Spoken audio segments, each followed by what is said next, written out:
Hello दोस्तों। Welcome to the dot mentor your study buddy. सुनो, क्या तुमने भी इलेक्ट्रिसिटी चैप्टर को सिर्फ रट्टा मार रखा है तो भैया गारंटी है तुम एग्जाम में इसमें फंसने वाले हो। हर साल हजारों स्टूडेंट एग्जाम में रोते हैं जब उनके सामने कॉम्प्लेक्स न्यूमेरिकल आते हैं, क्योंकि उन्हें भी लगता था, मुझे भी लगता था भाई मेरे टाइम पे, कि भैया मैंने V इज इक्वल्स टू को आई आर को तो पढ़ लिया। भैया इससे कुछ नहीं होने वाला मेरे बच्चे, आपको डीप अंडरस्टैंडिंग चाहिए।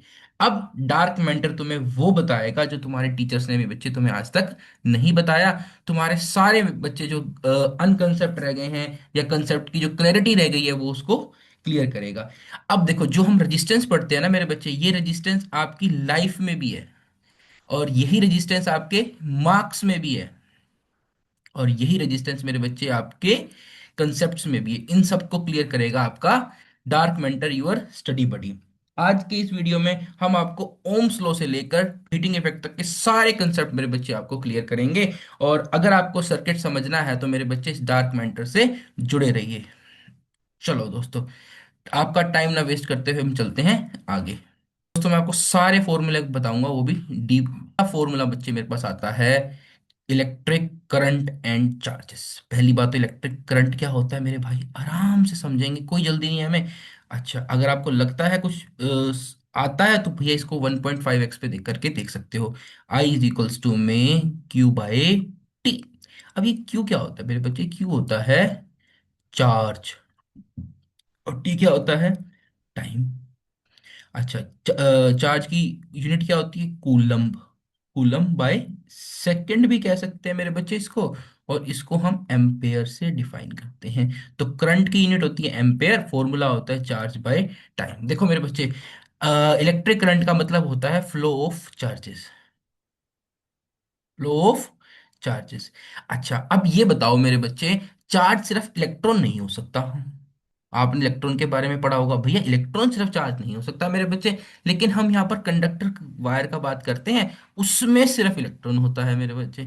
मतलब जितने ज्यादा इलेक्ट्रॉन ट्रांसपोर्ट होंगे और जितने कम टाइम में होंगे मेरे बच्चे, उतना ज्यादा हमारा करंट होगा।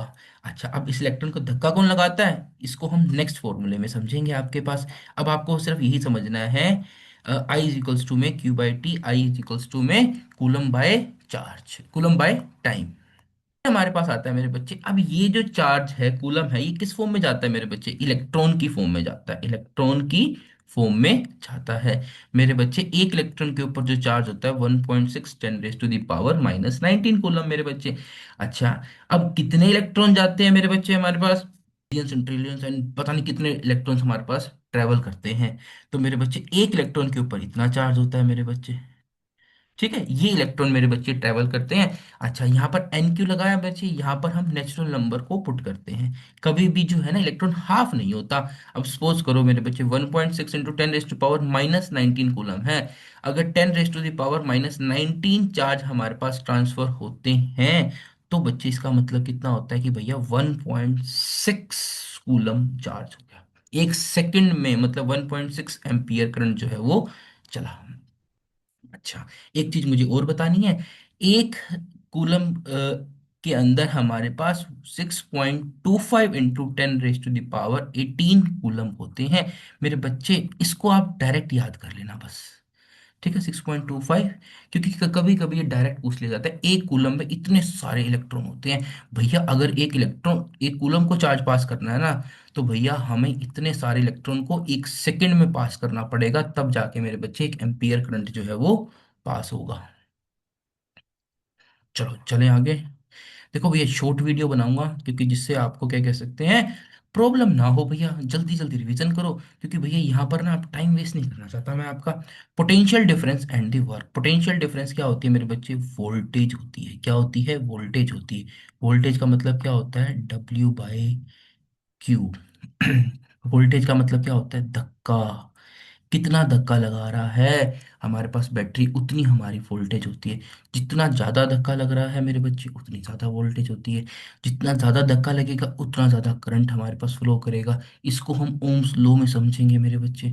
अच्छा, जितना ज्यादा धक्का लगेगा मेरे बच्चे, उतना काम करवाना पड़ेगा। तो इसीलिए बोलते हैं डब्ल्यू बाई क्यू का फॉर्मूला क्या होता है? Work done by coulomb. भैया एक जूल एनर्जी खर्च कर कर मैंने कितने चार्ज को पास किया, वो क्या होता है मेरे बच्चे, मेरे पास 1 वोल्ट। अगर मैं 1 जूल एनर्जी खर्च कर कर 1 कूलम को पास कर पा रहा हूं तो भैया वो 1 वोल्ट लगा रहा हूं।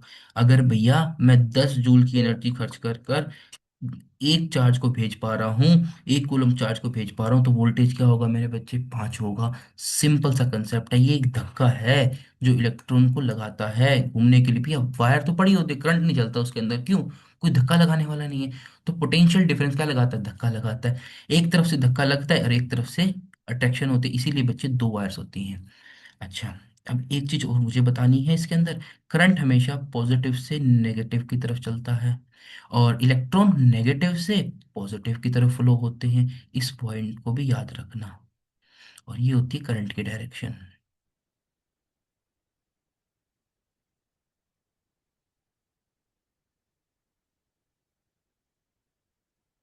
अब ये ओम्स लो क्या कहता है भैया, ओम्स लो कहता है V इज इक्वल्स टू में I R, V is equals to में आई आर। V का मतलब क्या होता है, पोटेंशियल डिफरेंस, वही बात होगी। जितना ज्यादा धक्का उतने ज्यादा इलेक्ट्रॉन का फ्लो, उतना ज्यादा करंट। अच्छा, लेकिन रास्ता कैसा होना चाहिए, क्लियर होना चाहिए। जैसे मैंने अभी आपको बताया ना, ये जो R है बाबूजी, ये आपकी रेजिस्टेंस है। रेजिस्टेंस का मतलब क्या होता है, ये आपकी रुकावट है। कहाँ की रुकावट है मेरे बच्चे, आपके रास्ते की रुकावट है। जितनी ज्यादा रुकावट को अगर हम सेम रखोगे ना भैया और धक्का को बढ़ा दोगे तो करंट बढ़ेगा ही बढ़ेगा। बस सिंपल सा कंसेप्ट होता है। अच्छा, एक तो आपने ये पढ़ लिया फॉर्मूला, पता है इसका कभी कभी 2 नंबर के अंदर आ जाता है। और 2 नंबर में क्या करना, कुछ नहीं करना होता। V is directly proportional to the I. ठीक है भैया, एक बात बताता हूँ इसके बाद मैं PYQ सीरीज लेके आऊंगा आपके लिए, उसको जरूर करना। ये मैं इसलिए बता रहा हूँ जिनके थोड़े से फॉर्मूलेस में डाउट है उनको ये भी क्लियर हो जाए। V is directly proportional to the I. अच्छा, अब हमें क्या करें, डायरेक्टली प्रोपोर्शनल को हटाने के लिए कांस्टेंट लगाते हैं। तो मैंने क्या लगाया, V इज इक्वल्स टू में आई आर। और इसका एक डायग्राम बना दूंगा, ये है भाई, वोल्टेज बढ़ती जा रही, करंट भी बढ़ता जा रहा है। ये है भाई 2 नंबर का क्वेश्चन, बताओ। ये करना है हमने, बस। आपकी तैयारी क्या होनी चाहिए, बड़ी सिलेक्टिव होनी चाहिए, पेपर बहुत आसान आता है। अब आता है मेरे बच्चे कि भैया रेजिस्टेंस कैसे पता चलता है। भैया किसी बॉडी का रेजिस्टेंस है मेरे पास, तो उसको मैं कैसे बता सकता हूँ, R इज इक्वल्स टू में रो एल बाई ए। देखो मेरे भाई, सिंपल सी बात है। बेसिकली करंट को समझो पानी, मुझे पानी को भगाना है, पानी को क्या करना है, यहाँ से भेजना है। अच्छा, 2 पाइप है मेरे पास, एक मोटी पाइप है एक पतली पाइप है। तो भैया खुद बताओ करंट किस में ज़्यादा चलेगा, मोटी पाइप में पतली पाइप में।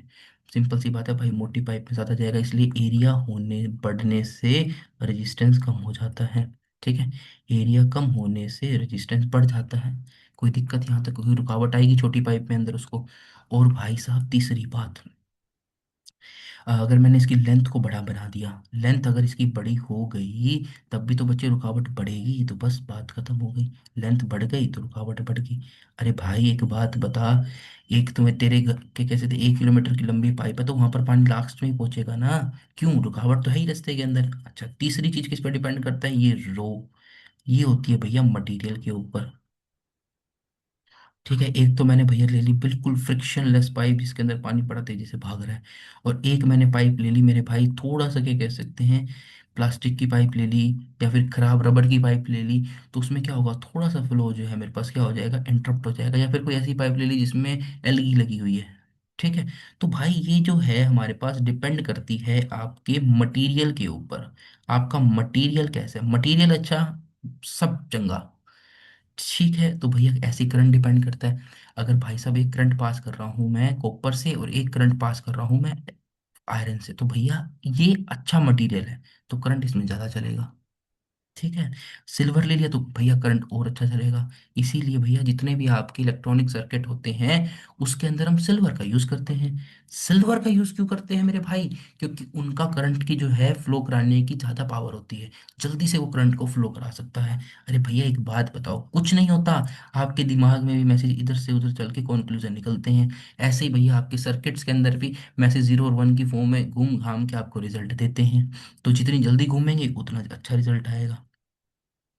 ठीक है, तो भैया इसको पानी वाले कंसेप्ट से याद करो, नहीं तो भैया कंफ्यूज कंफ्यूज आ जाओगे। भैया तीसरा कंसेप्ट ये बता, ऐसे ऐसे कंसेप्ट है भैया बस। रो इज इक्वल्स टू में सिग्मा। अब रो क्या कहता है मेरे भाई, रो इज इक्वल्स टू में 1/सिग्मा।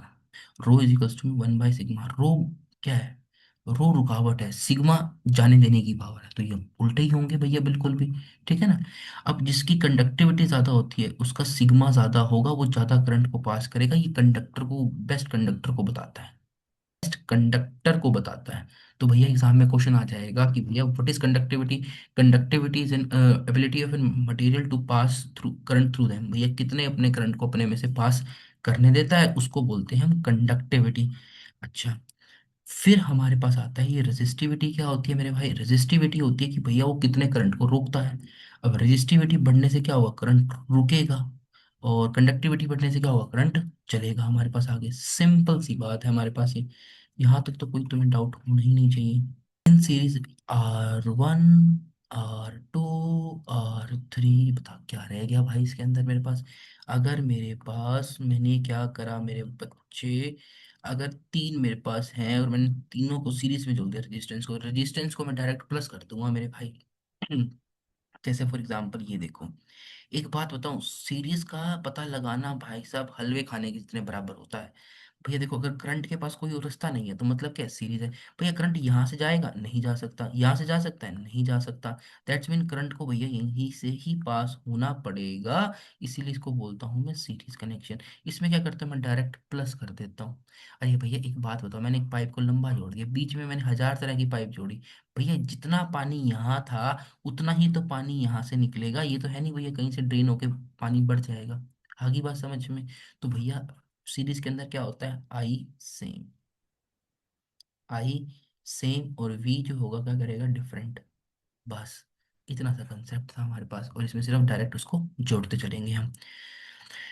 पानी वाले कंसेप्ट भी इसमें लग जाएगा भैया। सीरीज के अंदर क्या होता है, जिसका जो सबसे मोट कम पाइप होगी भाई, पानी उसी के हिसाब से चलेगा ना भैया, क्योंकि वो उससे ज्यादा पानी को आने नहीं देगा, और वो कहीं ना कहीं बीच में लगा होगा या साइड में लगा होगा। चलो अब आता है इक्विवेलेंट रेजिस्टेंस 1/R। अब इसके अंदर क्या करते हैं, जब करंट के पास चलने के लिए एक से ज्यादा रास्ते होते हैं तो भैया वो ये यूज करता है। अब क्या है, यहाँ पर धक्का हर किसी को एक जैसा मिल रहा है। जो धक्का मेरे बच्चे हमारी बैटरी लगा रही है, सबको एक जैसा धक्का लगा रही है बैटरी। बैटरी क्या लगा रही है, यहाँ पर धक्का अलग लगा रही है, नहीं यहाँ पर सेम धक्का लगा रही है, यहाँ पर भी सेम धक्का लगा रही है। अच्छा, अब मोटी पाइप होगी तो करंट को ज्यादा जाने देगा, पतली पाइप होगी तो करंट को कम जाने देगा, बिल्कुल पतली पाइप होगी तो और कम जाने देगा। लेकिन भैया इसीलिए तो मैंने पैरेलल में लगा दी कि भैया धक्का सबको सेम लगाना है, इसलिए वोल्टेज क्या रहेगी इसमें, सेम रहेगी। अच्छा, मोटी पाइप में करंट ज्यादा जाएगा तो इसमें आई क्या हो जाएगा, डिफरेंट करेगा। ठीक है, रेजिस्टेंस ज्यादा होगा तो करंट कम फ्लो करेगा, बस ये चीजें होती हैं मेरे लालू। अच्छा, अब इसके अंदर एक कंसेप्ट और देखो, करंट ऐसे जा रहा है तो यहाँ पर क्या होगा, इन तीनों का सम होगा। अच्छा, एक चीज और बता देता हूँ, इसके अंदर देखो क्या होता है भैया, तीन रास्ते मिलके, भैया एक रास्ता तो नहीं है ना जाने के लिए करंट के पास, तो ये क्या होगा, पैरेलल होगा। बस सिंपल सी बात है। इसीलिए पैरेलल सर्किट को भी घरों में यूज करते हैं, क्योंकि हर किसी को अपना करंट मिलता है और हर कोई अपने हिसाब से काम करता है भैया। ठीक है ना। अब मैं आपको कहूँ, अच्छा जी भैया, किसी की क्षमता ज्यादा है उसको हम कम धक्का दे तो भैया वो कैसे काम करेगा, वो नहीं कर सकता भाई। तो सबको बराबर धक्का दो, जो जिसकी क्षमता है वो उस हिसाब से काम करेगा। चलो चलें आगे एक बार हम, बिना डरे हुए। चलो, इलेक्ट्रिक पावर एंड एनर्जी। भैया पावर क्या होती है भैया, एक सेकंड में मैं कितनी एनर्जी को फूक रहा हूँ उसको बोलता हूँ बच्चे मैं पावर। और इसको मैं डिनोट करता हूँ मेरे भाई वॉट से। किससे करता हूँ, वॉट से। याद रखना इसको, वोल्ट की पावर क्या होती है, वोल्टेज इंटू में करंट। भैया कितना वोल्टेज लगा के कितने करंट को मैं ड्रॉन कर रहा हूँ, तो इसमें क्या होना चाहिए बच्चे, रेजिस्टेंस क्या होगा, जितना कम होगा उतना करंट जो है मेरे भाई मेरा सादा चलेगा। एक बात याद रखना, इसीलिए भाई जैसे फॉर एग्जांपल 2000 वोल्ट का होता है भाई हमारे पास क्या, लगभग एसी जो है हमारे पास 4000 वोल्ट, नहीं हाँ 2000 वोल्ट में ही होते हैं एसी। 2 किलोवाट हमारे पास जो है मीटर लगा 2 किलोवाट का, तो उसमें सही चल जाते हैं। तो 2000 वोल्ट के आसपास क्या होते हैं मेरे भाई, जनरली हमारे पास एसी होते हैं। इसका मतलब पता है क्या है? वो 2000 जूल एनर्जी को पर सेकंड में आराम से यूज कर रहा है। अच्छा, इसके दूसरे फॉर्मूले भी होते हैं, I² RT। भाई देख, फिजिक्स का एक रूल ना, गांठ बांध लो अपने साथ। देखो भैया 10th लेवल पे तो एक गांठ बांध लो, पहले तो गिवन लिख दो, कुछ भी है गिवन लिख दो। ये भैया बोनस टिप है आज की, गिवन लिख दो। फॉर्मूला लगा दो। भैया कोई सा फॉर्मूला यूज होता हो, कहीं से यूज होता हो, उसको उठा के लगा दो भाई, और मैं गारंटी देता हूँ वो लगेगा ही लगेगा। तो तीन फॉर्मूले हो गए, पी इज इक्वल्स टू में वी आई, और क्या हो गया मेरे पास, पी इज इक्वल्स टू में आई स्केयर आर। कुछ नहीं है भाई, मैंने इसकी जगह वी की जगह वैल्यू पुट कर दी है। पी इज इक्वल्स टू में वी स्केयर बाय आर। आगे बात समझ में, बस ये हम जनरली सीरीज में लगाते हैं, ये हम पैरेलल वाले फॉर्मूले में लगाते हैं, जो हमें दे रखा हो भाई। अगर वी आई दे रखा है तो ये लगाऊंगा, आई और आर दे रखा है तो ये वाला लगा दूंगा। ठीक है, बस इसका मतलब याद रखना क्या होता है कि भैया 1 सेकंड में मैं कितनी एनर्जी को फूक रहा हूँ, जितनी एनर्जी फूकूंगा उतना मेरा बिल आ जाएगा। सिंपल से इलेक्ट्रिक एनर्जी क्या होता है भैया, कितनी एनर्जी फूक रहा हूँ बस मैं, पर सेकंड में नहीं, कितनी एनर्जी फूक रहा हूँ। भैया एक बात बता, अभी क्या होता है भैया, मैंने टी और लगा दिया, वी आई टी। ठीक है ना, वी आई टी। अच्छा, और क्या होता है, आई स्केयर आर होता है, I square R T, but T T लगा दो भाई। भाई साहब मैंने उसको कितनी देर तक चलाया भैया, ये बात बताओ। एसी 2000 वोट फूक रहा है 1 सेकंड में, मैंने उसको 1 घंटा चलाया, तो भैया वो उसने कितनी एनर्जी फूकी भैया, 2000 तो 1 सेकंड में फूक रहा था, अब 1 घंटा चलाया, तो भैया कितनी फूकेगा, इसको 3600 से मल्टीप्लाई कर दो। बस सिंपल सी बात है, वो 1 घंटे में इतनी एनर्जी फूक देगा। इसलिए तो भैया एसी का बिल ज्यादा आता है। ठीक है, और मेरे भाई हमारा जो बिजली का बिल कैलकुलेट होता है वो इस फॉर्मूले पे बेस पे होता है, वो ये नहीं होता आप कितना हैवी अप्लायंस यूज कर रहे हैं। भैया कोई बंदा एक एसी को दिन में सिर्फ आधा घंटा चलाता है, और एक बंदा 4 पंखों को पूरा दिन चलाता है, तो हो सकता है उसका बिल ज्यादा आ जाए। क्योंकि भाई साहब आपने वोल्टेज ज्यादा ली, इसने जल्दी ही फूका। बट मेरे भाई इसने क्या करा, 4 पंखों के अगर 4 गुना मिला जाए तो इसने ज्यादा एनर्जी कंज्यूम करी। उसने हो सकता है 1 सेकंड में ज्यादा एनर्जी कंज्यूम करी हो, लेकिन इसने पूरे दिन में एनर्जी ज्यादा कंज्यूम करी है। और भैया बिल कैलकुलेट होता है इस बेस के ऊपर, बस सिंपल सी बात है। अब बताइए यहाँ तक कोई आपको डाउट, ऐसा कुछ पूछना हो मेरे भाई, देखो इसके बाहर कुछ नहीं आने वाला, तुम्हें फॉर्मूले रिवाइज करा दिए। अभी नहीं अभी पीवाई की कोई सीरीज लेके आ रहा हूँ भैया, बिल्कुल सिंपल तरीके से तुम्हें बता रहा हूँ। इसको पढ़ लो, पीवाई क्यू देख लो, कोई नहीं रोकेगा। और कुछ चाहिए मटेरियल की भैया, ये चाहिए वो चाहिए, I will provide to you. बस आज के लिए बाय, धन्यवाद, भगवान सबका भला करे, ओके।